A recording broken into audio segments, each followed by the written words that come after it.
I appreciate it. Feels good. No, definitely must feel good. I mean, you guys have been working very hard for this entire way. I'm just gonna do it like this, no intro necessary. Well, if there's an intro, Pedro, stunner of Envy, head coach of said team, coming off of their match against TSM upper finals, Ascension, all that good stuff. Been away with it with a victory. Just not going into the match overall. Obviously, we saw the team bust out different compositions in the vast majority of these maps in this series, and so I understand that you wanted to bring in that surprise factor. And so that said, what was the game plan for your team that you wanted to put out for this match today? Yeah, I think different game plans for different maps, but giving TSM, they're a solid team. They have consistent plans and what they want to do. Giving them a different look is sometimes good, especially when I have players that are able to do that. Hunter is able to play any Sentinel I need when I ask him. Play smokes when I need when I ask him. And Kane, I mean, he's a special player, superstar, and he can play yeah, basically any duelist and more. You've seen him on smokes, clove, brim, everything. He'll do anything that the team needs to win. And yeah, I think I have a special group of players to be able to do that and make the adjustments for a team that is consistent, like those guys on TSM, and it helps a lot. I mean, as you said, I mean, the team is firing on all cylinders at the right time and at the perfect time as well, getting to the grand finals at the grand scheme of things. And obviously, this is a rematch from like literally a few days ago from the end of the Swiss stage, and TSM was the one that came out of it on top. And so that said, I want to ask you about your reflection from that match for this one. Was there any big takeaways that you kind of saw from that you felt like, okay, well, we did it such and such and such, then we can kind of take care of business today? Yeah, I mean, there's adjustments for sure. I think the adjustments we made today um, helped us a lot on individual map stuff like Abyss, on Haven. But there was a bigger problem that we addressed and we fixed going into this match that I think was the difference maker. I won't say what it is right now. Maybe say, after that BO5 finals, and I'll let you know. But up until that point, I don't want to give too much information on that. No, definitely understandable. You just got to get the job done, and we'll see. We'll have that follow up in due time.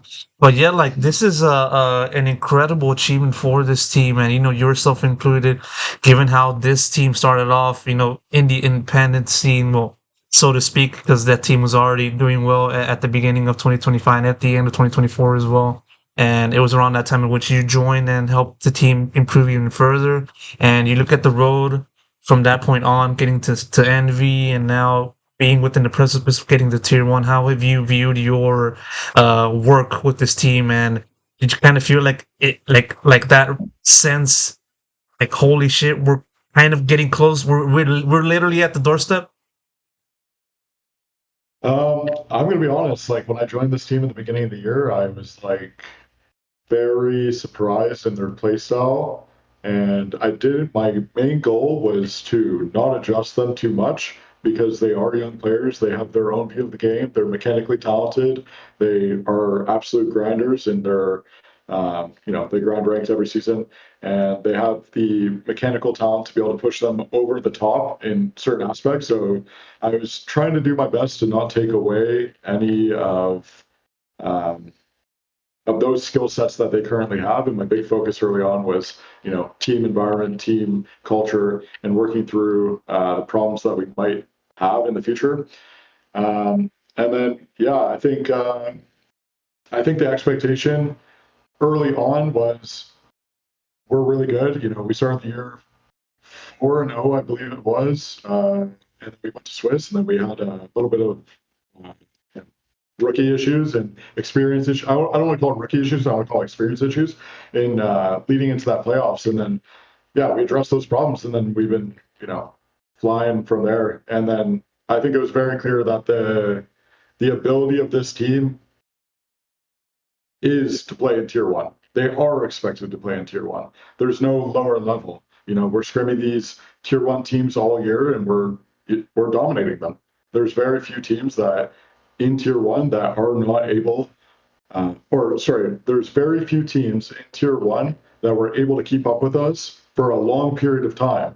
So the expectation was set early. I mean, this is as you said, it's a very young team, consisted of really young. Like there's even Ion that's like not even 17, he's 16, and he's still been able to contribute and is playing like well beyond his years. And so this kind of thing is not supposed to happen. Normally, yeah, we have like a team like that has like a mixture of veterans, like a team solid, so to speak. And of course, they would be doing well. But like to see this team just improve so much, did it even surprise you that this team would be able to understand and understand like your tactics and your understanding and how you kind of want to approach the game and just kind of go rolling 100% from the outset? Uh, I honestly think that these guys taught me more than I might have taught them, to be honest. Like they're teaching me stuff that I'm learning about constantly. I'm just trying to make sure I'm addressing the macro to the best of ability while hiding our weaknesses, but showing our strengths. That was my big goal this year with these guys from the beginning, and I can see it. And I think I've done a pretty good job at that. But from the other side, like these guys are showing me new stuff every day, and I'm like, and they're showing me the ability of their ability to limit test things in matches, and it's transitioning well. Yeah, I don't think they've had an issue. I'm not too surprised because I didn't push too hard for a lot of macro, and I kind of pushed it through Poppin. And Poppin, man, Poppin's done such an amazing job at transitioning it into his own calling style for the team, and it's absolutely amazing to work with these guys.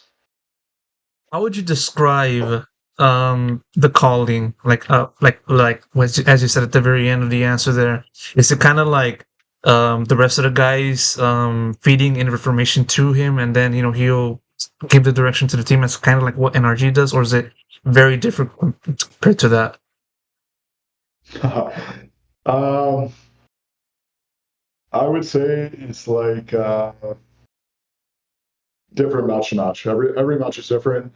I think the one thing is once we start going in a match and we feel like we have a rhythm going, everyone starts to call more and more because they have their own reads. The expectation is that reads are the number one priority on this team, but everyone listens to Poppin very well. And yeah, I think it's dependent on match to match because sometimes you don't have reads, and then sometimes it's best to just listen to your IGL, especially if he is in a flow state, and Popping gets into a flow state pretty easily. So yeah, I think it's more of like Popping in a flow state. Other people will add on ideas. Popping does a good job of listening to the other ideas, especially if they're reads, and then uh, almost always we'll have once or twice a match where Exer, Kane, Ion, Hunter have their own read on the game, and they make it, and it usually works out. So yeah, we have a pretty good system going here. Oh, for sure. How does this system that you've been able to curate and create, and be compared to like those systems that you've been a part of and have been able to work in on T1? Because of course you've been a coach in T1 for many years, right before getting into your current stint with Envy. How have you viewed the comparison of the systems? And how have you viewed the evolution of said systems in between these two teams? The past and present. Sorry, your first question is the difference between T1 and NV, and then the second question is, can you just rephrase it again? How do you look at the evolution of the systems, from your time in T1 and right now in NV? Yeah, I think every year in T1 was something different. Like you know, 2021, I'm learning a lot from some of the veterans from CS:GO, and they're teaching me a ton. And I'm trying to do my best to focus on like the Valorant style of things instead of the macro. And they taught me a lot of macro in the 2022 year. I think I was really focused on pushing those ideas from the previous year and trying to apply them. I think that was me honestly learning about coaching a little bit. And then I think from there, like 2023 year, I got a lot more hands on with Autumn, and he allowed me to have a lot of freedom to be able to push the macro, push the micro, focus on some of the fundamentals for these guys because we had a lot of different ideas on that 2023 roster, and that's where we kind of plateaued at, is because we had too many different ideas. And then we got past that hurdle, and then when the pressure set in, it kind of got back to that phase again. So it was a lot of in 2023, 2024 on T1, it was a lot of macro heavy focus, fundamental focus, a lot of strategy. And in this year, I would say it's like a lot of how can we enable these guys while having a good macro strategy, but enabling our superstars. Enabling these guys are all superstars, so everyone wants a piece of the cake. They all want to frag out, and finding a way that they're all able to, while being able to control, what the other team's doing, what we want to do, how we want to end rounds. And then sometimes we go back to simplifying it. Sometimes it's more complex. It depends on the game, but for a lot of people, it looks pretty easy, but it's not that easy.